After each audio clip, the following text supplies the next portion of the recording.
Какви роднини сме ние, ако поне една гора не изсечем? Така е. Васо, и аз запиши. Да се даде на Панто да изсече една гора. Йово. Йово, ами ти нали си излежа присъдата сега какво?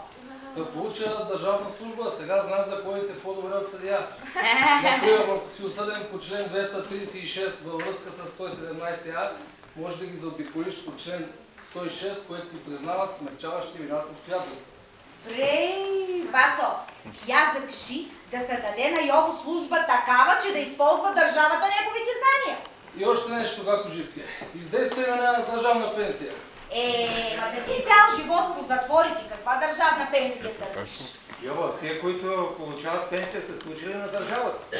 Аз ако съм служил на държавата, нямаше да търся пенсия от живка, щях да търся от държавата. Кой е следващия? Ами вие? Аз съм ви роднина. Вие защо до сега не се обадите? За да не компрометирам Вълчо сина. То много добре, ама аз наистина не знам да сте от нашия род. Може би Лелю сега си ти го познаваш? Аз не знам той да е от нашия род.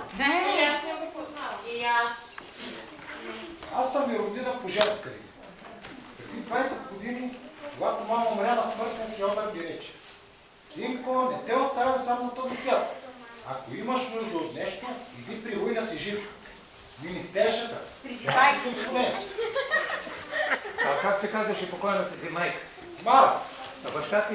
Кръст. Да ме убиеш, не помня нито Мара, нито Кръст. Аз по-скоро бих загинал, отколкото се откажа от труда си. Чакай сега, не сме се заправили да гинем. Кажи какво е твоето желание. Преди няколко дни война ме уволних, защото изчезнали от бюрото ми някакви актове и книжа. Та като дойде един ревизор, за малко да ме вкара в затвора. Да ви моля, войне, наредете да бъда върнат на работа.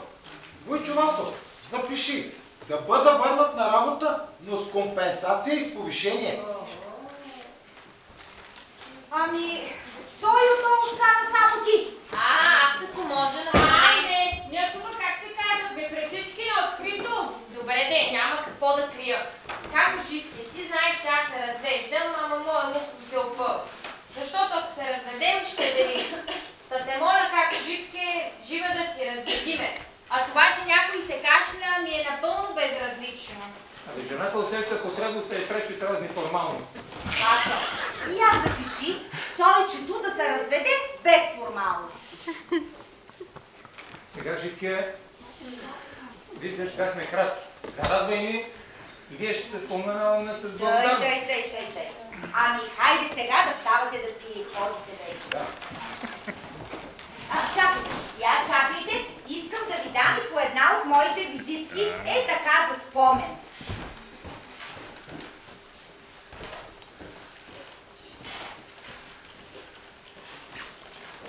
Сега вече разбирам защо мама ми казваше: Синко, не те оставям сам на този свят. Ако нищо не излезе от моята работа, ще отида да държа онази в